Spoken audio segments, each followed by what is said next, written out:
406 Perjalanan Kultivasi. Nama, kelahiran kembali penggarap abadi perkotaan penulis, Dewa Pedang 10 Mil, Si Li Jiansen. Plus matikan mengatur ulang. Begitu anggota keluarga Chen Fan akhirnya berkumpul, Chen Huaiyan berkata dengan berat, Anda benar dalam merahasiakan informasi ini. Jika informasi ini tersebar, seluruh dunia akan membawa kekacauan ke dunia. Untuk mendapatkan kekuasaan, semua orang, termasuk mereka di luar negeri akan datang mengetuk pintu kami dan meminta kami menyerahkan teknik budidaya. Chen Gexin, Wang Xiaoyun, dan An Yia mengangguk setuju. Rahasia ini membawa terlalu banyak beban untuk mereka pikul. Serum vitalitas hanya dapat sedikit memperbaiki kondisi fisik manusia, namun keluarga Li dan para Taipan Farmasi tergila-gila padanya. Karena itu, Chen Fan dianggap oleh pemerintah Tiongkok sebagai aset paling berharga bangsa. Jika dunia mengetahui teknik budidaya khusus Chen Fan, mereka tidak akan mengeluarkan biaya untuk mendapatkannya. Pada saat itu, Amerika Serikat dan Rusia kemungkinan besar akan memulai perang nuklir, yang berisiko menghancurkan seluruh peradaban manusia. Mereka lebih memilih membiarkan dunia terbakar daripada membiarkan saingannya mendapatkan keuntungan. Amerika Serikat tidak akan duduk diam dan membiarkan semua orang di Tiongkok menjadi sekuat Chen Fan. Mereka bahkan tidak bisa menangani 100 Chen Fan, apalagi 1,3 miliar di antaranya. Kapal induk, jet tempur, dan kapal perangnya akan menjadi mainan anak-anak sebelum kekuatan gabungan dari 100 tentara sekuat Chen Fan. Hanya ancaman hulu ledak nuklir yang mungkin berdampak pada mereka. Xiao Fan, benarkah teknik kultivasimu bisa membuat semua orang sekuat kamu? Anya memandang Chen Fan dengan cemas. Semua orang menahan napas dan menatap Chen Fan dengan penuh harap. Persyaratan untuk berkultivasi rendah, siapapun bisa melakukannya. Namun, seperti halnya belajar matematika dan fisika, tidak semua orang bisa menjadi Einstein dan Newton. Kata Chen Fan. Kebanyakan orang akan menyelesaikan karir akademis mereka pada saat mereka menyelesaikan sekolah menengah atas. Kebanyakan orang dari daerah yang lebih miskin bahkan tidak dapat menyelesaikan sekolah dasar, hal yang sama berlaku bagi para kultivator di bumi yang kekurangan spirit Qi. Ada triliunan teknik dan sekte budidaya, dan jumlah pembudidaya di alam semesta sama banyaknya, tetapi hanya ada segelintir dewa yang sempurna. Alam budidaya abadi memiliki sejarah jutaan tahun, tetapi hanya ada satu dewa surgawi mistik utara. Kurangnya spirit Qi di bumi adalah rintangan lain bagi para kultivator. Tanpa sumber daya yang memadai, mereka akan mudah terjebak dan tidak dapat maju. Pasokan spirit Qi berkualitas tinggi yang cukup sama pentingnya bagi penggarap abadi seperti halnya bahan bakar untuk mesin. Semakin kuat mesinnya, semakin banyak bahan bakar yang terbakar dan hal yang sama berlaku untuk para pembudidaya dan spirit Qi. Kultivasi abadi hadir dalam berbagai tahap seperti penyempurnaan Qi, roh terhubung, inti emas, dan jiwa baru lahir hanyalah beberapa di antaranya. Untuk saat ini, Anda harus fokus pada tahap penyempurnaan Qi, dan selanjutnya dibagi menjadi beberapa fase, dasar pendirian, pencerahan etiril, dan laut ilahi. Saya pikir laut ilahi harus menjadi tingkat maksimum yang dapat Anda capai di bumi. Chen Fan berkata perlahan, kultivasi mungkin terdengar mudah, tetapi memerlukan seni yang kuat dan efektif, tanah roh yang baik, bakat, bimbingan yang baik, dan sedikit keberuntungan. Kebanyakan orang dapat mencapai tingkat pengenalan pendirian yayasan dan memperoleh beberapa manfaat kesehatan. Ternyata tidak itu jauh berbeda dengan Tai Chi. Namun, mereka yang berbakat memiliki guru yang baik dan berkomitmen pada akhirnya akan mencapai tingkat yang lebih tinggi seperti laut ilahi, roh terhubung, dan inti emas. Saat Chen Fan akhirnya menjawab beberapa pertanyaan kunci yang diajukan oleh para pendengarnya, Chen Huaiyan dan yang lainnya mengangguk, dan mereka mulai melihat gambaran keseluruhannya. Jika ada yang sekuat Chen Fan, dunia akan berada dalam kekacauan dalam waktu singkat. Meskipun persyaratan untuk budidaya abadi rendah, tidak mudah untuk menjadi ahli dalam hal itu. Sama seperti budidaya seni bela diri, budidaya abadi juga membutuhkan bakat dan sumber daya. Keduanya merupakan subjek persaingan sengit di antara sekte budidaya abadi. Guru Chen Fan, Changqin sang petapa abadi berkeliling alam semesta setiap beberapa ribu tahun untuk merekrut sekelompok kandidat untuk mengadu mereka satu sama lain di alam abadi Changmin miliknya. Itu gratis untuk semua Battle Royale dan hanya orang terakhir yang bertahan yang bisa mendapat kehormatan menjadi murid lingkaran dalamnya. Changqin melakukannya untuk menyaring talenta sebenarnya di antara para kandidat. Apakah kamu menyebut dirimu jenius? Itukah sebabnya kultivasimu berkembang begitu cepat? Wang Xiaoyun terkikik. Matanya dipenuhi rasa bangga. Chen Fan tidak yakin apa pendapatnya tentang ucapan ibunya, tapi dia tetap sedikit senang dengan hal itu. Dia bangkit dan berkata, kakek, ibu, ayah, dan kakaan, aku ingin menunjukkan sesuatu padamu. Setelah bertukar pandang satu sama lain, anggota keluarga Chen bangkit dan mengikuti Chen Fan keluar ruangan. Chen Fan memimpin mereka keluar dari East Mountain Villas. Yang mengejutkan Chen Huaiyan, Chen Fan tidak masuk ke dalam mobil, sebaliknya, dia memulai jalan setapak yang menuju ke puncak gunung. Ketika mereka setengah jalan menuju puncak, Wang Xiaoyun mengerutkan alisnya dan bertanya dengan bingung, Xiao Fan, kamu akan membawa kami kemana? Kakekmu mendaki jalan setapak ini setiap hari dan tidak ada yang istimewa di sana. Itu adalah padang rumput Gunung Timur yang kamu membelinya dan tidak berbuat apa-apa. Sekarang sudah ditumbuhi semak-semak. Buang-buang uang saja dan cukup, aku yakin Xiao Fan tidak akan membawa kita ke sini tanpa alasan. Chen Gexin memotong perkataan istrinya. Anya dan Chen Huaiyan tetap diam dan mengikuti di belakang Chen Fan.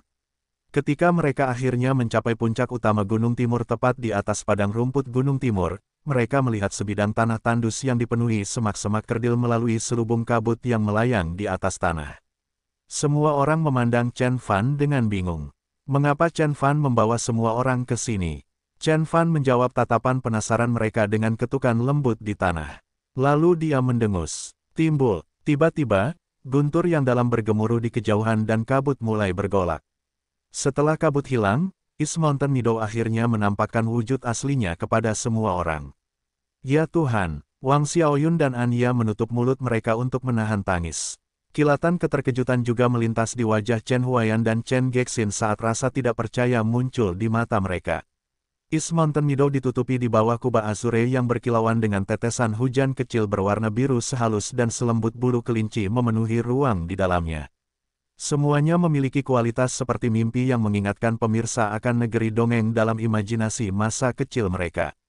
Kabut berwarna azure memanjat pegunungan yang mengapit padang rumput, dan dari puncaknya, kabut berubah menjadi tetesan hujan dan jatuh ke tanah subur di bawah tempat tumbuhnya tumbuhan roh yang tak terhitung jumlahnya, pohon roh. Di ujung lain padang rumput ada sebuah paviliun yang juga diselimuti kabut. Saya pasti dibutakan oleh mantra Dharma. Saya telah berada di sini ratusan kali dan tidak pernah menyadari pemandangan ajaib ini.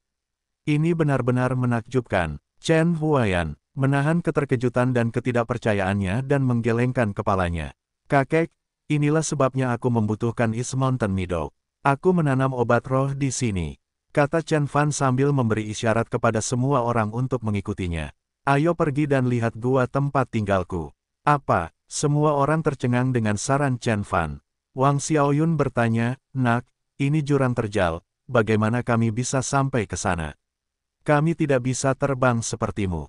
Chen Huaiyan tetap diam dan melihat ke arah Chen Fan, dia tahu bahwa Chen Fan punya cara untuk membawa mereka ke sana. Lihatlah, Chen Fan tersenyum dan berkata, bangun. Green Dragon Grand Array mulai bekerja sesuai perintahnya. Di bawah pandangan kaget semua orang, awan bergolak di depan mereka dan terbelah di tengah, menciptakan ruang yang dipenuhi dengan busur mentah dan bahan gelembung udara. Jalan setapak terbentang dari puncak gunung tempat keluarga Chen berada hingga paviliun. Setelah Chen Fan meyakinkan bahwa jalan itu aman untuk dilalui, Wang Xiaoyun dan Anya akhirnya mengambil langkah pertama dengan ketakutan. Sementara itu, Chen Huaiyan dan Chen Gexin memulai perjalanannya tanpa ragu-ragu. Mereka melihat sekeliling dan menikmati pemandangan East Mountain Meadow saat mereka turun. Tiba-tiba, drake putih muncul di tengah awan dan mengagetkan keluarga Chen. Setelah banyak penjelasan dari Chen Fan, mereka akhirnya menerima bahwa monster di awan ini adalah roh artefak dari arai besar naga hijau. Ketika mereka akhirnya sampai di paviliun Qiong Utara, Tong San dan Yukishiro-sa sudah menunggu mereka di pintu masuk. Melihat Chen Fan dan tamu lainnya, Yukishiro-sa mendatangi mereka dan membungkuk, nama saya Yukishiro-sa. Selamat datang, tuanku. Xiao Fan, siapa dia? Chen Fan merasakan tembakan Wang Xiaoyun menatap tajam ke wajahnya. Anya juga terkejut dengan perkembangan tersebut. Yukishiro-sa sangat cantik bahkan sebelum dia tinggal di Green Dragon Grand Array, setelah menghabiskan berhari-hari di sekitar begitu banyak spirit ki, kulitnya menjadi begitu lembut dan halus sehingga dia tampak seperti dewi dalam lukisan. Tuanku, saya adalah pelayan Tuan, Yukishirosa. Yukishirosa bergegas menjelaskan. Chen Fan menjawab dengan tenang, ayah dan ibu, dia adalah penguasa keluarga Yukishiro di Jepang yang sudah kuceritakan padamu. Dia dicari oleh pemerintah Jepang karena aku membawanya ke sini. Yakinlah, dia benar-benar setia kepada kami.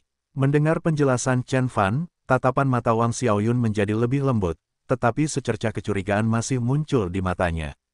Chen Fan merasa ringan dengan perkembangan tersebut. Dia tidak dapat menyadari bahwa miliknya ibu sepertinya percaya bahwa gadis itu adalah simpanannya. Di sisi lain, Saudari An mempercayai penjelasan Chen Fan dan menatap Chen Fan dengan penuh kepercayaan. Begitu mereka memasuki paviliun Qiong Utara, Chen Fan mengajak mereka berkeliling dan akhirnya mulai mengajari mereka Dharma formulasi. Karena anggota keluarga Chen memulai dari nol, Chen Fan memutuskan untuk mengajari mereka seni paling dasar dari pendirian yayasan terlebih dahulu. Seni ini berasal dari perangkat budidaya abadi yang terkemuka dan disebut seni harness ki dari pendirian yayasan. Meskipun tidak sama kuatnya dengan seni pemurnian fana kekosongan, ia memiliki kurva pembelajaran yang mudah dan siapapun bisa menguasainya. Selain itu, seni ini juga dapat membantu para kultivator memperpanjang hidup mereka. Chen Fan hanya mengajari mereka bagian seni memanfaatkan ki sejak saat itu, masih terlalu dini untuk mengharapkan mereka mencoba budidaya Dharma yang sesungguhnya. Baik Chen Gexin maupun Wang Xiaoyun sibuk dengan urusan mereka masing-masing, jadi tidak realistis mengharapkan mereka berkomitmen penuh. Pada kultivasi, seni ki harness setidaknya akan memperkuat tubuh mereka dan meningkatkan kesehatan mereka. Setelah menghabiskan seminggu lagi di Gunung Timur, anggota keluarga Chen akhirnya bisa menguasainya. Arai besar naga hijau dan pengobatan roh telah sangat membantu budidaya mereka. Yang mengejutkan Chen Fan, Chen Huaiyan dan Anya telah mengembangkan kultivasi mereka jauh lebih cepat dibandingkan dua lainnya. Hanya dalam beberapa hari, mereka sepertinya sudah mencapai level perkenalan. Kakek adalah seorang veteran yang tidak bisa digoyahkan di dunia yang keras, sedangkan kakak An sangat memperhatikan detail, kepribadian mereka berdua sangat cocok untuk berkultivasi. Namun, ibu dan ayah terlalu terganggu oleh hal-hal duniawi sehingga tidak bisa fokus pada kultivasi mereka. Chen Fan berpikir sendiri, namun, dia sama sekali tidak khawatir dengan lambatnya perkembangan orang tuanya. Dia tidak akan meninggalkan bumi selama bertahun-tahun jadi dia punya waktu. 5 hari kemudian, saat keluarga Chen berada di jalur yang benar, Chen Fan menerima panggilan telepon dari Yang Qinhu. Saatnya mencari buah esensi embrionik. Chen Fan berpikir sendiri saat matanya berbinar. Bahkan ketika Chen Fan bersiap untuk bertemu dengan Yang Qinhu, sebuah pesan rahasia mulai menyebar di kalangan elit dunia gelap. Pesan itu datang dalam bentuk setumpuk foto berbintik. Ini adalah gambar buah esensi embrionik yang diperoleh Yang Qinhu dari Din Fuhai. Air kehidupan surgawi. Pasti begitu. Sebuah kolam yang penuh dengan air itu. Itu adalah persediaan air kehidupan surgawi yang tidak terbatas. Para elit dunia gelap dengan cepat sampai pada kesimpulan begitu mereka melihat kolam air mengalir di tundra yang sangat dingin. Berita itu membuat dunia gelap bergejolak karena kegembiraan. Dari Eropa Barat hingga Amerika Utara, dari Balkan hingga Baltik, banyak organisasi dan penguasa dunia gelap memusatkan perhatian mereka pada Siberia, tundra yang tertutup salju yang merupakan teka-teki bagi semua orang. Hambatan terbesar yang membatasi jumlah makhluk luar biasa adalah kurangnya air kehidupan surgawi. Dengan adanya mata air, kita dapat menciptakan makhluk luar biasa sebanyak yang kita inginkan dan seluruh dunia gelap akan segera berada di bawah kendali kita. Salah satu pemimpin organisasi bawah tanah membanting meja dan mengumumkannya dalam pertemuan rahasia. Meskipun semangatnya telah memenangkan banyak persetujuan, beberapa orang lainnya memilih untuk memeriksa kembali situasi dengan pikiran yang lebih rasional. Jika kita telah menerima pesan tersebut, maka organisasi lain yang lebih kuat seperti Crimson Wings, Hong Sek, Dragon Hall, dan Square Tower juga akan menerima pesan tersebut. Apakah kita akan bersaing dengan para super overlord yang berada di puncak Dark Roll? Kita menahan pengepungan yang terjadi dari seluruh dunia gelap. Suara nalar dengan cepat memadamkan antusiasme semua orang. Dia benar, beritanya sudah tersebar sehingga banyak super overlord sedang dalam perjalanan ke Siberia. Oleh karena itu, bagi kebanyakan orang luar biasa-biasa, tidak ada gunanya mempertaruhkan nyawa mereka hanya agar mereka dapat menambah lebih banyak anggota ke dalam jajaran organisasi mereka. Sebagian besar organisasi bawah tanah berukuran menengah hingga kecil mulai berpikir lebih baik mengenai tindakan mereka, namun negara adidaya di dunia gelap tetap tidak terpengaruh oleh tantangan ini. Kita telah kehilangan Diamond Bug, Zoro Sang Raja Guntur, dan Lei Qianjue. Kita perlu mengamankan mata air itu sementara kita masih memiliki 4 tuan super yang tersisa. Biarkan aku memimpin bulan kegelapan untuk mengklaim mata air itu untuk sekte kita.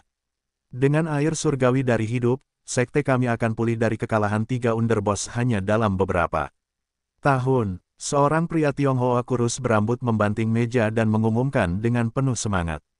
Dia adalah Hu Zonxiu, penguasa angin. Hanya ada 2 underboss di sekte Hong yang merupakan keturunan Tiongkok, dan dia adalah salah satunya. Dia menyempurnakan seni bela diri dan kekuatan kebangkitannya dan menggabungkan keduanya untuk menciptakan teknik bertarung yang disebut pisau Fayu, yang memungkinkan dia memanggil bilah tajam dari ujung jarinya di tengah panasnya pertarungan. Sebagai yang luar biasa, kekuatannya tidak kurang dari seorang Grandmaster. Dalam waktu kurang dari setahun, kami kehilangan 3 underboss. Saya yakin akan ada banyak super overlord kuat yang bersaing untuk mendapatkan hal yang sama. Bahkan mungkin para pejuang top di Dark Roll juga akan muncul. Apakah Anda yakin bisa mengalahkannya? Zeus Sang Raja Petir. Olga menyeringai. Rambutnya sewarna batu bara yang terbakar, sedangkan pupil matanya yang bulat tampak seperti 2 bulan berdarah yang berkilau. Olga, kamu telah melarikan diri dari Chen Beixuan dengan berlutut di hadapannya dan memohon. Kamu telah kehilangan hak untuk berbicara di meja. Jadi diamlah. Hu Zonxiu tersenyum dingin dan kemudian membalasnya. Persetan denganmu. Olga membanting meja dan bangkit. Api tiba-tiba muncul di sekujur tubuhnya dan matanya menjadi sangat merah hingga darah seperti mengalir keluar. Dia mengunci tatapannya yang berapi-api ke Hu Zonxiu saat suhu di dalam ruangan langsung meningkat. Menyerah pada Chen Fan adalah hal paling memalukan yang pernah dia lakukan. Dia tidak bisa membiarkan Hu Zonxiu menggosoknya dan menambah penghinaan pada lukanya. Hu Zonxiu mencibir dan merentangkan kedua tangannya untuk memanggil 2 bilah angin yang mematikan. Bilah angin ini berputar di sekitar lengannya, mengubahnya menjadi lengan belalang sembah yang mematikan. Hu Zonxiu sedikit menekuk kedua kakinya dan melengkungkan punggungnya seperti kucing liar yang siap menerkam mangsanya. Cukup, lelaki tua yang duduk di ujung meja memasang wajah tegang dan berkata, hentikan, kalian berdua. Kami membutuhkan solidaritas selama masa sulit seperti ini. Melihat pemimpin mereka marah, Olga dan Hu Zonxiu perlahan duduk di kursi mereka saat kekuatan khusus mereka mereda. Meskipun lelaki tua di ujung meja adalah manusia biasa, tidak ada yang berani menentang perintahnya. Otoritasnya didukung oleh kekuatan luar biasa yang menjadi dasar dominasi sekte Hong atas dunia gelap. Bahkan jika semua underboss mati, selama kekuatan luar biasa itu masih hidup, sekte Hong akan tetap berkembang. Aku menyetujui rencana Xiu Song. Tapi bulan kegelapan telah menderita banyak korban selama pertarungannya dengan macan putih dan burung pipit merah. Aku hanya bisa membiarkanmu mengambil setengah dari pasukannya. Hati-hati, sekte Hong tidak boleh kehilangan underboss lainnya. Jangan menyulitkanku saat aku melapor kembali pada tetua, kata lelaki tua itu dengan sungguh-sungguh. Ya, Hu Zonxiu, Olga dan Romon menjawab serempak. Pertemuan serupa dilakukan di banyak organisasi lain di dunia gelap. Untuk mendapatkan air kehidupan surgawi, mereka semua mengirimkan yang terbaik dari yang terbaik. Mereka yang berperingkat cukup tinggi di Dark Roll bahkan tidak membuang waktu untuk persiapan karena mereka segera berangkat ke Siberia. Dalam beberapa hari, Siberia akan menyaksikan berkumpulnya tuan-tuan yang kuat di seluruh dunia. Sementara itu, Chen Fan tidak menyadari tindakan di sekitarnya. Setelah festival musim semi, dia menugaskan Yukin dan pengawal naga Chang ke rumah orang tua dan kakeknya dan kemudian dia naik pesawat ke wilayah Guan luar sendirian. Saat ini, Chen Fan telah menghabiskan 10 hari di dalam Green Dragon Grand Array, sehingga tubuhnya telah pulih sepenuhnya dan energinya terisi. Namun, dia masih belum bisa sepenuhnya memulihkan energi mentah Arcane yang dia konsumsi selama pertempuran dengan militer Jepang. Meski begitu, kerusakan pada roh Arcane Energy hanya memiliki efek jangka panjang dan tidak akan menghambat performanya selama pertempuran. Pesawat lepas landas dan mencapai 10.000 meter di atas permukaan tanah. Chen Fan menghitung dalam pikirannya. Kakek dan saudari An membutuhkan setidaknya 3 tahun untuk menyelesaikan tingkat pembentukan fondasi. Pada saat itu, saya harus mulai mengajari mereka beberapa mantra ilahi. Pada saat itu, saya seharusnya sudah mencapai permukaan laut ilahi, jika bukan roh terhubung. Saya seharusnya cukup kuat untuk melindungi mereka bahkan jika seluruh dunia menentangku. Chen Fan berpikir sendiri, seni yang dia ajarkan kepada keluarganya bukanlah seni budidaya abadi yang lengkap. Sebaliknya, itu adalah versi budidaya kekuatan internal yang disempurnakan. Itu akan memperkuat tubuh Chen Huayan dan yang lainnya serta memperkuat energi batin mereka, tetapi itu tidak akan memberi mereka kemampuan untuk menggunakan mantra Dharma atau mantra ilahi apapun. Chen Fan melakukannya untuk memastikan fondasi kultivasi mereka kokoh dan aman dari kegagalan, jika mereka tidak dapat mempelajari seni yang lebih maju. Kultivasi, pada intinya, adalah proses memutus lingkaran kehidupan. Sumber daya bumi langka dan tidak dapat mendukung terlalu banyak penggarap abadi. Tidak akan terlalu sulit bagi anggota keluarga Chen Fan untuk memasuki tingkat yayasan pendirian dengan menggunakan obat roh yang melimpah di lembah, namun bahkan ramuan roh ini tidak akan mendukung konsumsi roh Qi yang besar setelah mereka mencapai pencerahan ethereal dan laut ilahi, tingkat. Rencana Chen Fan sederhana, dia akan meningkatkan tingkat pencapaiannya terlebih dahulu sehingga dia melintasi alam semesta untuk mencari sumber daya budidaya di tempat lain. Kemudian dia bisa merelokasi keluarganya ke tanah roh yang memiliki sumber daya melimpah. Dia juga tidak melupakan Fang Qiong, tapi dia bertaruh karena Fang Qiong masih muda, dia tidak perlu mengkhawatirkannya selama sekitar 1 dekade lagi. Selama waktu itu, dia dapat menyerap kerasnya dunia fana, membiarkannya mengeraskan kemauan dan jiwanya sehingga dia akan lebih siap untuk perjalanan kultivasi. Chen Fan telah menciptakan kumpulan baru jimat giok untuk keluarganya dan dengan perlindungan Tong San dan unit naga Chang, Chen Fan yakin bahwa keluarganya akan aman. Seni penyempurnaan fisik iblis harimau memiliki seni penyempurnaan fisik iblis harimau, jadi dia cukup kuat untuk mengusir seorang Grandmaster. Chen Fan telah memastikan bahwa keluarganya aman sebelum dia naik ke pesawat. Dia tidak yakin berapa lama dia akan pergi. Bahkan setelah dia mendapatkan buah esensi embrionik, dia mungkin akan menemukan tempat yang tenang untuk bercocok tanam daripada langsung pulang ke rumah karena buah esensi embrionik tidak dapat disimpan terlalu lama. Aku bisa mengajari mereka semua seni di dunia, dan menghujani mereka dengan spirit Qi, tapi apakah ibu dan ayah benar-benar memiliki apa yang diperlukan untuk menjadi penggarap abadi? Chen Fan menghela nafas. Kesabaran dan ketekunan adalah dua landasan budidaya. Siapapun dapat mencapai tingkat perkenalan, namun seiring kemajuan mereka, semakin sedikit orang yang tetap berkomitmen. Chen Fan tidak yakin seberapa jauh keluarganya bisa melangkah. Namun, meski mereka hanya bisa mencapai Conate Spirit atau Golden Core, mereka seharusnya bisa hidup hingga ratusan bahkan ribuan tahun. Pikiran itu memberi Chen Fan penghiburan dan kenyamanan. Setelah beberapa saat, pesawat akhirnya mendarat di landasan beku sebuah bandara, yang merupakan kota paling utara di provinsi paling utara Tiongkok. Dilihat dari atas, daratan tertutup selimut putih tebal. Di permukaan tanah, jalanan dihiasi dengan patung es dan lampu. Yang Qinhu sudah menunggu Chen Fan di luar bandara. Tuan Senior Chen, selamat datang. Yang Qinhu adalah taipan terbesar di wilayah Guan Luar dan dia tidak takut memamerkan kekayaannya. Selusin pria kekar berjas hitam berdiri di belakangnya dan mereka diapit oleh deretan mobil Mercedes. Sekelompok pria berotot membungkuk dan menyapa Chen Fan secara serempak. Agak aneh, aku tidak menyukainya. Chen Fan mengerutkan alisnya dan berkata sedikit. Ya, Tuan Senior Chen. Yang Qinhu melambaikan tangan dan membubarkan orang-orang berbaju hitam itu. Setelah semua pria pergi, mereka ditinggalkan sendirian dengan beberapa pengawal dan sebuah Mercedes-Benz S650. Pengawal itu menahan pintu mobil untuk Chen Fan dan menutupnya setelah Chen Fan diikat. Mercedes-Benz kemudian berangkat dengan tenang menuju pinggiran kota yang sangat dingin itu. Tuan Senior Chen Fan, orang ini adalah kapten tim ekspedisi. Anda dapat bertanya kepadanya jika Anda memiliki pertanyaan. Yang Qinhu tahu apa yang ada dalam pikiran Chen Fan jadi dia langsung memberikan jawabannya. Di seberang Chen Fan duduk seorang pria kurus dengan tatapan bodoh dan bertanya-tanya. Pria itu dalam kondisi yang buruk dan dia pasti telah melihat hari-hari yang lebih baik. Kerutan dalam di kulitnya yang merupakan otot menunjukkan bahwa ia adalah pria yang bugar dan sehat. Namun, Sekarang dia kurus seperti tengkorak dan meskipun panas terik di dalam mobil, dia gemetar tak terkendali. Siapa namamu? Chen Fan bertanya dengan suara datar. Namaku Wang Baoguo. Pertanyaan itu awalnya mengagetkan pria parubaya itu, lalu dia menjawab dengan suara gelisah. Jangan takut, aku hanya akan menanyakan beberapa pertanyaan padamu. Chen Fan berkata, di mana Anda mengambil foto mata air dan pohon? Di mana anggota tim Anda yang lain? Apakah Anda bertemu monster? Suara tenang Chen Fan sepertinya sedikit menenangkan pikiran Wang Baoguo. Dia mengambil botol vodka perak kecil dan menyesapnya, yang membuat pipinya menjadi cerah.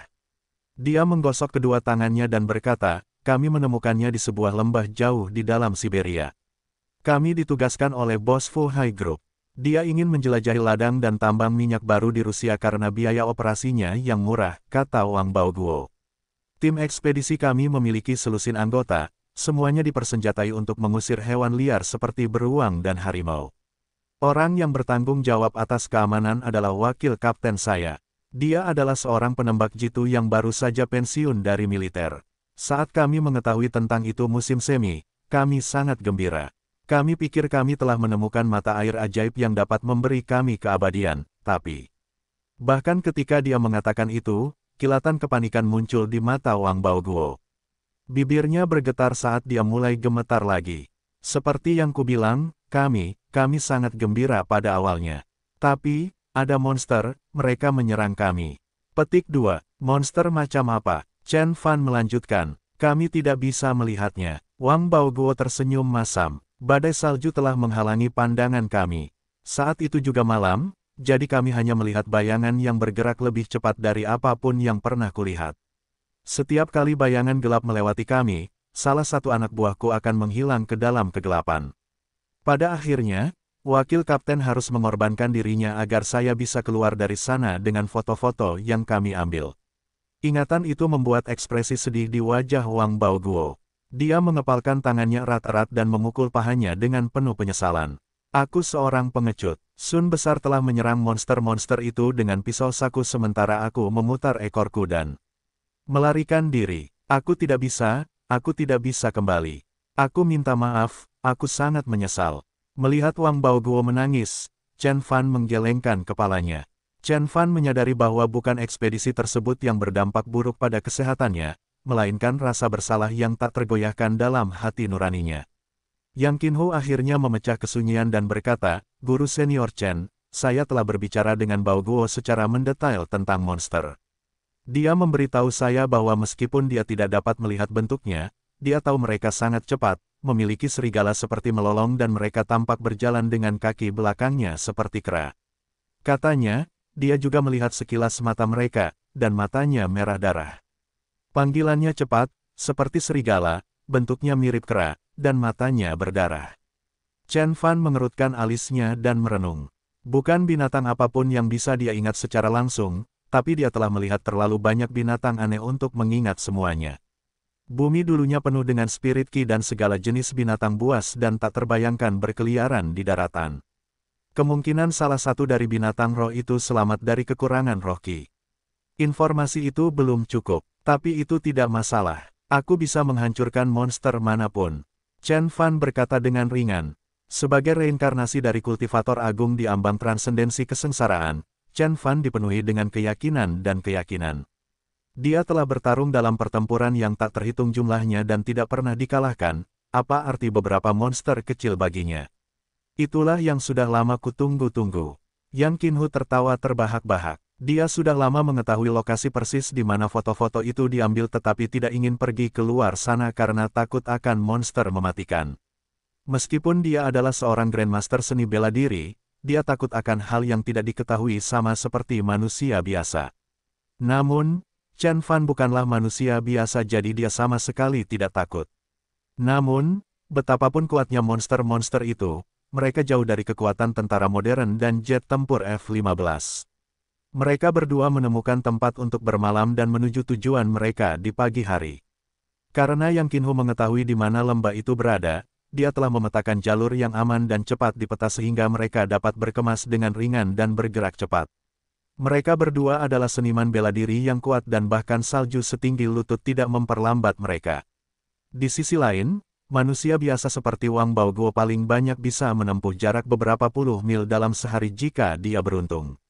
Saya punya kontak di Rusia yang akan menjemput kami dengan helikopter dan menurunkan kami di kota yang paling dekat dengan lembah. Dari sana, kami akan berjalan kaki lagi. Yang Qinhu memiliki pengaruh besar di utara sehingga tidak sulit baginya untuk mendapatkan izin perbatasan palsu untuk Chen Fan. Chen Fan dianggap sebagai orang paling kuat di dunia gelap, jadi mustahil baginya untuk melintasi perbatasan tanpa menyamar. Jika pemerintah Rusia mengetahui keberadaannya, mereka mungkin tidak akan ragu untuk mengambil tindakan ekstrim. Perjalanan helikopter membawa mereka ke kota Yakutsk. Yakutsk terletak di tengah Siberia Utara dan merupakan kota terdingin di dunia. Itu adalah ibu kota negara bagian Yakutsk yang memiliki populasi 200.000 orang yang sebagian besar terdiri dari suku Yakut, juga dikenal sebagai orang Saka. Kota ini seluruhnya dibangun di atas lapisan es dan oleh karena itu disebut kota permafrost. Ini sedekat mungkin dengan lembah yang bisa kita capai tanpa berjalan kaki. Kita harus menempuh perjalanan ribuan kilometer melalui tundra untuk mencapai sana. Yang Qinhu mengulurkan peta dan menunjuk garis putus-putus di peta. Bahkan, Grandmaster yang kuat seperti Yang Qinhu tidak dapat menahan suhu beku. Dia telah melapisi dirinya dengan parka dan sweater. Berbeda dengan Lei Qianjue, dia belum menguasai tubuh intan dan oleh karena itu tidak dapat hidup di tundra beku hanya dengan kemeja tipis. Beberapa ribu kilometer, bagaimana tim ekspedisi bisa sampai sejauh ini? Chen Fan bertanya dengan alis berkerut. Yakutsk terletak jauh di jantung Siberia, namun lokasinya bahkan beberapa kilometer lebih jauh. Artinya, tim ekspedisi harus menjelajahi hamparan tundra Siberia yang tak bernyawa tanpa sumber pasokan segar. Tim ekspedisi memiliki selusin pemandu Yakut lokal dengan mobil salju. Mereka menemukan lembah tersebut setelah mengubah arah untuk menghindari badai salju. Lembah itu pasti sudah ditemukan jika tidak tersembunyi dengan baik. Chen Fan mengangguk. Tuan Senior Chen, haruskah kita menyewa beberapa pemandu lokal? Yang Qinhu membahayakan. Tanahnya akan tertutup salju dan tanpa sepengetahuan daratan itu, kita tidak akan menemukan jalannya meskipun jalur kita sudah dipetakan di peta. Baiklah, kalau begitu ayo kita pekerjakan orang lokal. Chen Fan mengangguk. Besar, jawab Yang Qinhu. Dia adalah seorang Grandmaster yang kuat dengan pengaruh besar di utara. Dia sudah berbicara dengan salah satu temannya di sini dan membuat beberapa pengaturan. Dia memimpin Chen Fan melewati jalanan untuk menemukan pria bernama Paul. Paul kebetulan tinggal di sebuah rumah mewah yang menonjol di antara rumah-rumah sederhana di sekitarnya. Rumah besar itu didekorasi dengan gaya yang menarik dan unik. Mulai dari perapian batu yang dipahat kasar, sofa kulit keras yang ditutupi bulu binatang raksasa, lukisan dinding yang remang-remang hingga piala-piala mengesankan yang digantung pada perang, beruang grizzly dan harimau, semuanya mengingatkan pengunjungnya akan alam yang liar dan liar, tanah.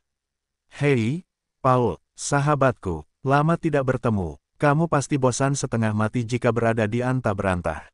Yang Qinhu menyapa temannya dengan pukulan keras di dada Paul. Sebagai seorang Grandmaster, pukulan Yang Qinhu memberikan dampak yang besar. Namun, Paul hampir tidak merasakannya. Chen Fan melirik ke arah Paul dan memperhatikan tubuh besar pria Rusia yang luar biasa itu.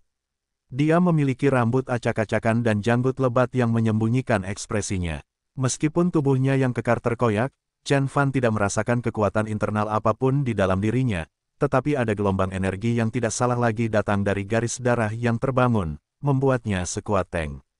Master Senior Chen Fan, Paul pernah menjadi 10 tentara bayaran teratas di dunia kegelapan.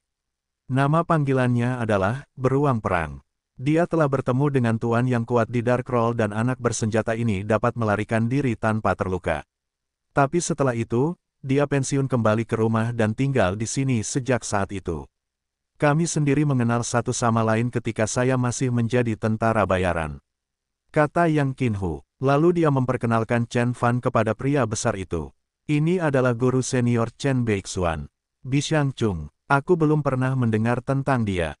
Paul berkata dengan aksen Rusia yang kental. Tiger, kamu tahu betapa berbahayanya tempat yang ditinggalkan Tuhan ini, jadi kenapa kamu datang ke sini? Aku sudah pensiun sekarang, dan aku tidak peduli lagi dengan dunia kegelapan. Si kecil di sana itu, kenapa kamu bertingkah seperti ayam di depannya? Apa istimewanya dia? Paul menggerutu sambil menatap Chen Fan sekilas. Melihat lengan dan kaki kurus Chen Fan, dia berbalik dan mulai berbicara dengan Yang Qinhu. Paul adalah pria yang memiliki kekuatan fisik dan dia hampir tidak menganggap Chen Fan sebagai pria perkasa. Paul, hormatlah. Pria yang berdiri di hadapanmu adalah orang terkuat di dunia kegelapan, legenda hidup Chen Beixuan. Yang Qinhu memasang wajah serius dan mengumumkan. Dia, orang terkuat di dunia kegelapan. Legenda hidup. Paul memutar matanya dengan jijik dan menatap Chen Fan dengan pandangan mengejek. Dia tertawa terbahak-bahak dan kemudian mulai berbicara bahasa Rusia. Sejak kapan Adam membiarkan seorang lelaki Cina kecil mengambil posisi teratas di Dark Roll? Adam adalah tuan yang paling kuat selama beberapa dekade sebelum Chen Fan menggantikannya baru-baru ini. Yang Qinhu mengira Chen Fan tidak mengerti bahasa Rusia jadi semuanya baik-baik saja. Yang sangat mengejutkannya, Chen Fan menyipitkan matanya dan membalikkan telapak tangannya ke bawah untuk memanggil tangan biru raksasa dari udara tipis. Telapak tangan besar itu menekan Paul dan menjepitnya ke tanah. Kaca, kaca. Pengawal Rusia yang berdiri di sudut dengan cepat mengarahkan senjatanya ke arah Chen Fan. Menyedihkan, Chen Fan mencibir dan menjentikkan jarinya, mengirimkan seberkas cahaya putih. Cahaya itu membentuk lingkaran di udara dan memotong laras senapan. Perkembangan ini membuat takut para pengawal Rusia ini dan membuat mereka merinding. Cahayanya bisa menembus baja, apa pengaruhnya terhadap kepala mereka? Pemikiran ini membuat Rusia berpikir lebih baik mengenai tindakan mereka. Sementara itu, Paul mulai berteriak kesakitan sambil mengisi energinya. Otot-otot di tubuhnya membesar seolah-olah besi cair dipompa ke dalamnya. Pembuluh darah biru terlihat di kulitnya yang meregang saat tubuhnya yang membesar merobek jahitan kemejanya. Namun, sekuat tenaga, dia tidak bisa membebaskan dirinya, cengkeraman tangan biru itu terbuat dari besi. Chen Fan menekan tangannya ke bawah dan tangan biru itu juga bergerak ke arah yang sama, menekan ke lantai, menempatkan tubuh Paul dalam depresi yang dipasang sempurna di sekujur tubuhnya. Jika bukan karena Yang Qinhu, aku pasti sudah membunuhmu, dasar mudak bodoh. Chen Fan duduk di sofa dan mengambil vodka untuk dirinya sendiri sambil berkata dalam bahasa Rusia yang sempurna. Setelah Paul berjuang untuk mengeluarkan dirinya dari lantai yang ambruk di sekitarnya, dia menjadi terdiam. Aku sudah bilang padamu untuk tidak main-main dengannya. Dia adalah orang paling kuat di dunia kegelapan, legenda hidup. Yang Qinhu berkata sambil menyeringai. Paul melirik Chen Fan dengan sembunyi-sembunyi, lalu bergumam kepada Yang Qinhu, apakah dia benar-benar sekuat itu? Baru-baru ini, senior Mater Chen telah mengalahkan seluruh brigade dan menjatuhkan 3 F-15. Jadi, beritahu saya apakah dia kuat. Yang Qinhu berkata hampir dengan pusing. Paulus tercengang oleh wahyu itu dan tidak bisa berkata-kata. Mulutnya yang menganga cukup besar untuk menelan Nares Noi Baton. Astaga, Moi Boch, dia bisa menjatuhkan seluruh brigade. Paul bertanya dengan bodoh, mulutnya masih terbuka lebar. Sebagai penguasa dunia kegelapan yang kuat, Paul sering mengunjungi medan perang di Timur Tengah dan Afrika Utara. Jadi dia mengetahui secara langsung betapa mematikannya senjata militer modern. Dia akan berpikir dua kali bahkan untuk menghadapi 100 pasukan kuat, apalagi brigade bersenjata lengkap yang terdiri dari 4.000 orang. Dia juga tidak bisa memikirkan serangan Chen Fan yang menjatuhkan 3 jet tempur F-15. Apakah kamu percaya padaku sekarang? Yang Qinhu bertanya sambil tersenyum. Paulus mengangguk penuh semangat. Orang Rusia bisa saja sombong, tetapi mereka akan sangat setia setelah Anda mengenal mereka. Banyak dari mereka adalah pejuang yang tangguh dalam pertempuran dan hanya mematuhi perintah yang terkuat. Karena keberanian dan pembangkangannya, mereka sering disebut sebagai ras prajurit di kalangan netizen di Tiongkok. Paul, kita menuju utara jauh ke dalam tundra, untuk menemukan sebuah lembah. Setelah semua orang duduk mengelilingi meja, Yang Qinhu membuka peta di atas meja dan berkata, kenapa tiba-tiba banyak sekali orang yang ingin pergi ke lembah Serigala Es? Paul menggaruk kepalanya dan bergumam pada dirinya sendiri. Ada orang lain yang menanyakan hal itu padamu juga. Yang Qinhu bertanya dengan mendesak. Ada yang dari Eropa, ada yang dari Amerika bahkan ada juga yang dari Timur Tengah. Mereka menyamar sebagai turis, tapi hidung tua ini bisa mencium bau darah di tangan mereka dari jarak bermil-mil, teman lama kita. Paulus berkata dengan santai. Yang Qinhu melirik Chen Fan dan bertanya dengan ragu. Tuan senior, sepertinya kucingnya sudah keluar dari tas.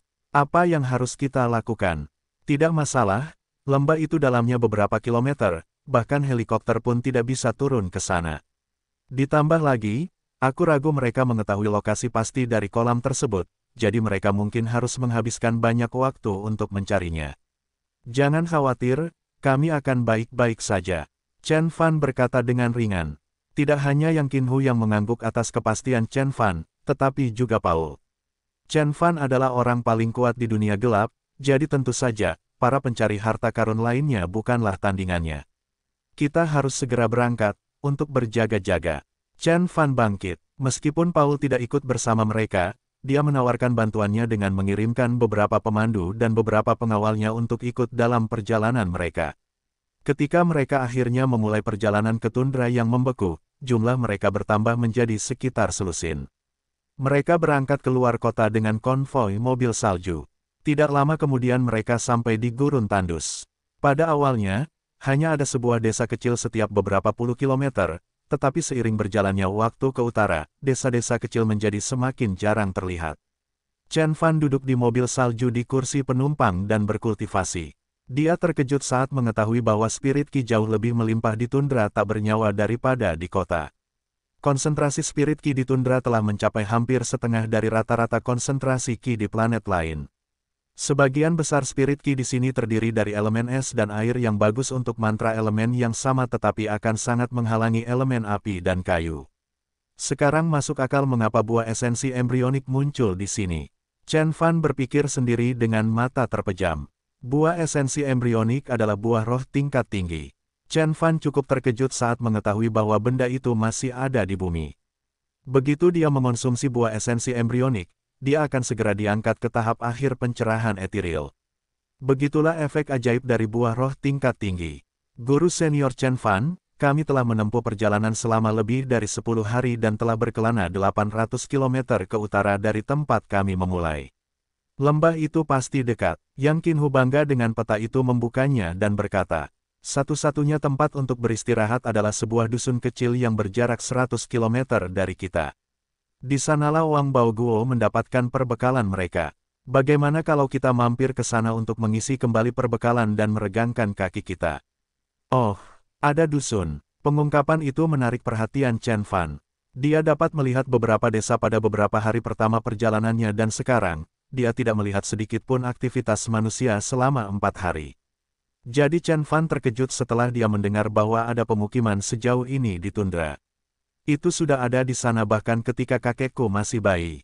Mereka menamai pemukiman itu, Serigala Salju. Pemandu bernama, Patua Logan, berkata dalam bahasa Rusia. Mereka bilang orang-orang di desa itu bisa berkomunikasi dengan roh serigala dan mengendalikan gerombolan serigala. Para tetua menyuruh kami menjauh dari sana, karena desa itu penuh dengan setan. Serigala Salju. Chen Fan mengangguk sambil bergumam pada dirinya sendiri. Sebagian besar pemukiman kuno di antah-berantah mempunyai mojo yang melekat di tempat itu, tidak terkecuali desa Serigala Salju. Kalau tidak, tidak ada seorang pun yang bisa bertahan hidup dalam lingkungan yang keras seperti itu. Ayo langsung ke lembah, kita tidak punya waktu untuk disia-siakan. Chen Fan memutuskan. Yang Qinhu mengangguk. Setelah Chen Fan pergi, Paul menyadari bahwa sesuatu yang penting sedang terjadi. Mengapa akhir-akhir ini banyak sekali pengunjung kota Yakus? Parahnya, hampir semuanya berbau dunia gelap. Terserah, itu bukan urusanku. Aku akan pergi ke bar dan sedikit bersantai. Paul menggelengkan kepalanya dan berjalan menuju bar terbaik di kota. Begitu dia memasuki bar, bartender menuangkan secangkir minuman favoritnya, rum dan vodka. Paul mengangkat cangkirnya dan meminum semuanya, bahkan ketika dia hendak memesan satu gelas lagi, orang lain duduk di sampingnya dan menepuk pundaknya. Paul sayang, sudah lama tidak bertemu. Siapa itu? Paul berbalik dan melihat seorang pria parubaya berambut merah dengan ekspresi cerdas di wajahnya. Wajah Paul berseri-seri karena terkejut. Firefox, apa yang kamu lakukan penipu di sini? Ryan Park, juga dikenal sebagai Firefox, adalah seorang penjajah rahasia terkenal di dunia bawah tanah. Paul tahu bahwa melihatnya berarti masalah besar. Sesuai dengan sifat perkataannya, Firefox cenderung muncul di tengah konflik, menggembar-gemborkan rahasia apapun yang diketahuinya kepada kedua belah pihak. Lihatlah, Firefox mengangkat bahu dan berkata, sobat lama, saya pikir Anda akan sibuk. Banyak orang menginginkan informasi tentang lembah serigala es. Mereka menawarkan cukup uang bagi Anda untuk membeli sebuah pulau kecil. Mereka semua adalah pelanggan serius dengan serius bisnis. Yakus adalah wilayahku, bahkan jika Kapten Crimson Wings datang mengetuk pintuku, aku tetap tidak akan peduli. Paul menuangkan isi cangkir kedua ke tenggorokannya dan berkata dengan bangga. Crimson Wings adalah kelompok tentara bayaran di Eropa Barat dan yang terkuat kedua di dunia. Kaptennya, Karl, adalah orang nomor 13 di Darkroll. Firefox memberinya senyuman tipis dan tetap diam. Kemudian, Paul menyaksikan dengan sangat tidak percaya ketika seorang pria Inggris jangkung dan ramping yang mengenakan mantel bulu hitam berbintik-bintik salju masuk ke dalam bar. Mata merah pria itu bagaikan dua bara api di kegelapan malam. Karl dari sayap merah. Paul melompat dari bangkunya, 2 cangkir vodka membuatnya merasa haus. Keheranannya tidak berhenti di situ karena semakin banyak orang yang masuk ke bar. Paul tidak mengetahui semuanya, tapi dia mengenali beberapa pemimpin organisasi kuat di dunia gelap. Masing-masing dari mereka adalah kekuatan yang tangguh yang harus diperhitungkan. Sekilas dari Dewa Balde, Nyonya Catelyn dari penyihir badai salju. Underboss dari Sekte Hong, Hu Zonxiu. Lahar si gajah iblis dari kelompok tentara bayaran Diablo. Titan gelap, pemandangan menakutkan dari orang-orang asing ini membuat takut para pengunjung pub setempat. Mereka membayar tagihan mereka dan meninggalkan bar, meninggalkan Paul sendirian bersama pria dan wanita kuat di dunia gelap ini. Astaga, Moi Botch. Pria dan wanita ini mewakili setidaknya 8 organisasi dan 5 di antaranya termasuk dalam Darkroll. Paulus tercengang. The Darkroll memiliki 20 tempat, jadi tidak termasuk 3 teratas dan Chen Fan, hampir setengah dari Darkroll telah berkumpul di sini. Apa yang terjadi? Mengapa begitu banyak tuan tiba-tiba datang ke tempat terlupakan di bumi ini? Paulus sangat terguncang. Ada lebih dari 20 Grandmaster di ruangan ini saat ini. Semua Grandmaster di Tiongkok mungkin hanya berjumlah sebanyak itu. Hampir setengah dari Super Overlord di Eropa ada di sini. Yang paling mengejutkan Paul adalah ekspresi penuh harap di wajah para tuan ini. Seolah-olah mereka sedang menunggu seseorang yang lebih kuat datang. Satu-satunya yang bisa membuat sosok perkasa ini menunggu dengan sabar adalah Paul merasakan jantungnya berdetak kencang saat dia melihat sesuatu yang luar biasa. Seorang lelaki tua mendorong pintu hingga terbuka dan masuk ke bar. Rambutnya berantakan dan tidak terawat, matanya kusam dan tak bernyawa. Dia bisa disalahartikan sebagai lelaki tua mabuk manapun di jalanan Rusia jika bukan karena kilatan bunga api yang sesekali terlihat di atas kepalanya. Paul hampir pingsan ketika dia mengenalinya. Zeus sang Raja Petir. Dia dulunya adalah orang nomor 3 di Darkroll dan saat ini duduk di posisi keempat. Dia adalah salah satu dari sedikit orang yang lolos dari serangan militer AS. Dia dianggap sebagai manusia yang paling merusak di planet ini. Paul tidak menyadari bahwa ada perkembangan yang lebih mengejutkan di balik pintu itu. Seorang lelaki muncul di belakang lelaki tua itu. Dia mengenakan topi hitam lucu dan kacamata berlensa di atasnya. Gerakan dan gaya pakaiannya memiliki kualitas teatrikal dan performatif sehingga membuatnya tampak seperti pesulap panggung. Paul berteriak tak percaya, si bodoh. Dia berada di peringkat kedua di Darkroll dan merupakan Grand Magus dari Magus Poison Sect. Dia fasih dalam semua jenis sihir kutukan atau seni onmyoji. Oleh karena itu dia dianggap sebagai perapal mantra paling kuat yang masih hidup. Paul mengira si bodoh adalah yang terakhir, tapi ternyata ada yang lain. Ketika Warbear yang berotot mengenali pengunjung terakhir, dia hampir pingsan karena ketakutan. Itu adalah seorang pria muda periang dengan rambut pirang. Namun, Paul mengetahui kekuatan mengerikan yang tersembunyi di balik sikap ramah itu. Adam. Dia adalah mantan orang nomor 1 di Darkroll. Putra Dewa Adam, si bodoh dan Zeus sang Dewa Petir. Mantan 3 penguasa dunia bawah tanah telah berkumpul. Menambahkan 5 anggota Darkroll lainnya, lebih dari separuh prajurit yang terdaftar di Darkroll ada di sini. Paul menjilat bibirnya yang kering dan merasakan kakinya gemetar. Apa yang kamu tahu, temanku? Sudah kubilang begitu. Firefox menepuk bahu Paul. Paul mengangguk secara mekanis. Tokoh-tokoh ini tidak hanya kuat, mereka juga mampu mengubah dunia. Zeus sang Raja Petir telah membunuh seorang jenderal Amerika ketika dia berada di Filipina, dan selalu masuk dalam daftar paling dicari orang Amerika. Sejak saat itu, hingga saat ini ia belum pernah tampil di depan publik. Si bodoh memiliki harga buronan tertinggi di antara semua rekan-rekannya. Dia ada dalam daftar orang yang dicari di lebih dari 170 negara dan jumlah total hadiahnya mencapai 20 miliar dolar AS. Namun, dia masih hidup dan sehat. Hampir mustahil untuk membuat Grand Magus menyerah. Adam, yang disebut anak Tuhan, dianggap sebagai manusia paling berkuasa di dunia gelap 1 dekade lalu. Dia adalah orang terkuat yang bukan seorang immortal level overlord. Dia adalah seorang yang luar biasa, dan rumor mengatakan bahwa bahkan immortal level overlord pun sangat terkesan dengan kekuatan supernya. Namun, mereka mengakui bahwa kekuasaannya yang berlebihan juga telah menghambat budidayanya menuju tingkat pencapaian yang lebih tinggi. Mengapa begitu banyak tuan yang kuat berduyun-duyun ke bar antah-berantah ini? Warbear Paul, aku pernah melihat namamu di daftar mercenaris sebelumnya. Apakah kamu tahu cara menuju lembah Hichewolf? Adam menghampiri Paul dan bertanya. Dia menjentikkan jarinya untuk menyadarkan pikiran si Barter dari kebodohannya dan meminta secangkir anggur putih. Tuan, bolehkah saya menanyakan tujuan Anda di lembah Serigala Es? Paul menunduk dan bertanya pelan. Seluruh dunia gelap sekarang mengetahui bahwa ada mata air kehidupan surgawi di lembah Serigala Es. Tahukah Anda seberapa besar mata air itu? Adam merentangkan tangannya dan berkata, seukuran lapangan basket. Menurut Anda, berapa banyak air kehidupan surgawi yang ada di sana? 2 ton? Atau mungkin 10 ton? Organisasi-organisasi di dunia gelap akan berperang satu sama lain untuk mendapatkan beberapa kilogram air kehidupan surgawi. Fakta bahwa ada banyak sekali air kehidupan di luar sana, akan membuat seluruh dunia gelap menjadi gila sampai ada yang berhasil mendapatkan mereka di atasnya. Adam berkata sambil tersenyum hangat. Namun, Paul merasakan hawa dingin di punggungnya. Sebagai mantan anggota dunia bawah tanah, dia mengetahui pentingnya air kehidupan surgawi.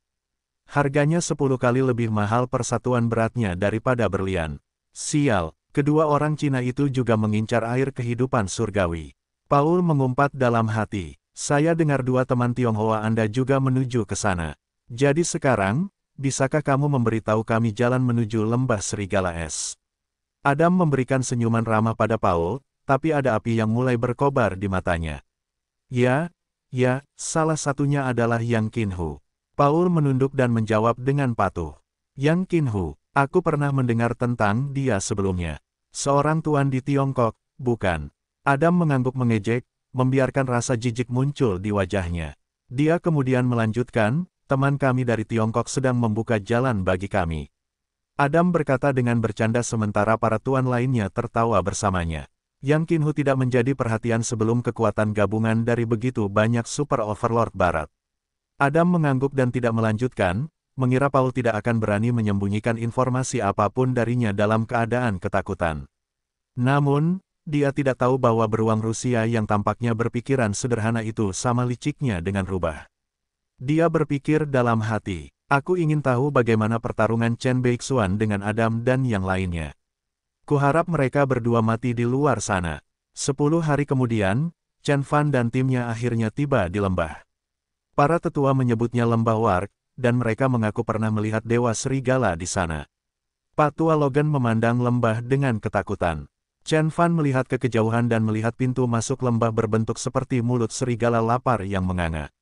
Letak tanah dan gunung di sekitarnya menyerupai serigala raksasa yang sedang tidur. Itu hanyalah takhayul belaka, ayo kita berangkat ke sana sekarang. Yang Qinhu mendengus lalu memimpin jalan. Dia adalah orang yang berakal sehat dan tidak mempercayai legenda dan dongeng tersebut. Chen Fan mengikuti di belakang Yang Qinhu sambil mengamati sekelilingnya dengan hati-hati dan hati-hati.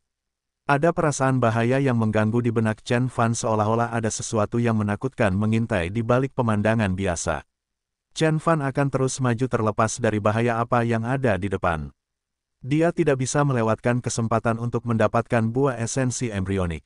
Begitu semua orang memasuki lembah, mereka merasa telah memasuki tempat yang berbeda. Meskipun angin bertiup kencang dan salju lebat di luar lembah, di sini, suhunya sama sejuknya dengan suhu di provinsi Jiangnan. Ada tanaman dan bunga di mana-mana. Di tengah lembah ada kolam air mengepul dan gemericik.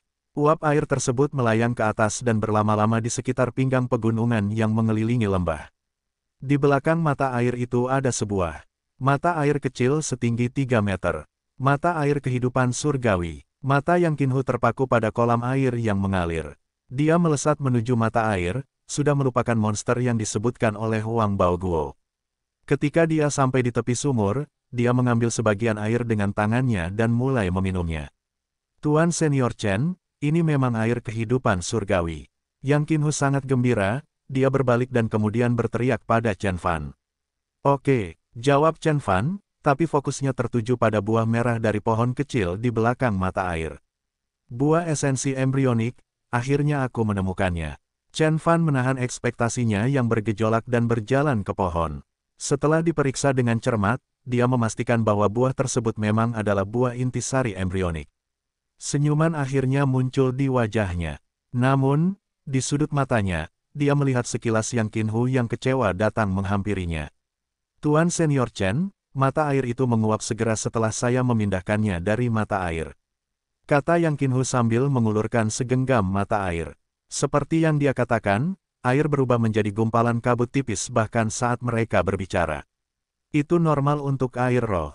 Mereka dibentuk oleh Qi roh dan segera setelah mereka meninggalkan sumber roh Qi, mereka akan kehilangan soliditasnya dengan sangat cepat. Ini seperti menambahkan garam ke dalam air, mereka akan larut begitu saja.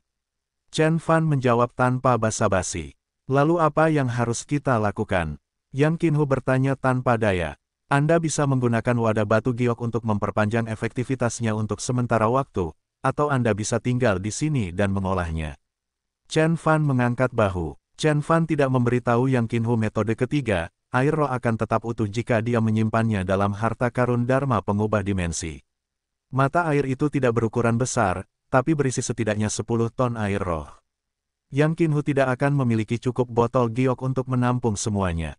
Sekalipun dia punya botol sebanyak itu, bagaimana dia bisa mengirimkannya ke sini ke antah berantah? Dia mengertakkan gigi dan memutuskan untuk tetap tinggal di lembah untuk bercocok tanam. Dia sudah merasakan kekuatan internalnya telah menguat secara signifikan setelah meneguk air. Chen Fan tidak peduli apa yang dia lakukan, perhatiannya tertuju pada pohon. Tampaknya buah esensi embrionik belum akan siap selama 30 tahun ke depan. Aku bisa menggunakan Yiwood Spirit Key, dan serum vitalitas meningkatkan pertumbuhannya dan mengurangi waktu yang diperlukan untuk menjadi matang menjadi 30 hari. Chen Fan berpikir sambil mengusap dagunya.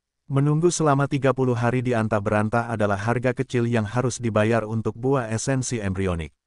Spirit Key yang kuat menjadikannya tempat yang sempurna untuk berkultivasi.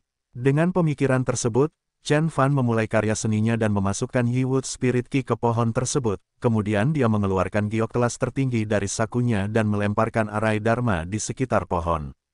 Karena Yang Qinhu dan Chen Fan telah memutuskan untuk tetap tinggal di lembah, pemandu dan pengawal mulai mendirikan tenda dan bersiap untuk bermalam. Mereka membawa persediaan yang cukup untuk bertahan selama sebulan di iklim sedang ini.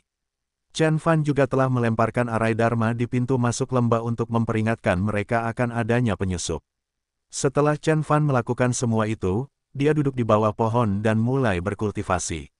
Energi misterius mentah miliknya masih rusak sehingga dia belum akan memasuki tahap akhir dari tingkat pencerahan ethereal, tetapi Spirit Key yang berlimpah akan membantunya mencapai tahap pertengahan pencerahan ethereal. Suatu hari, 2 hari, 3. Chen Fan pada awalnya khawatir tentang monster itu sehingga dia akan mengalihkan pikirannya dari kultivasinya dari waktu ke waktu untuk memeriksa sekelilingnya. Tapi monster itu tidak pernah datang.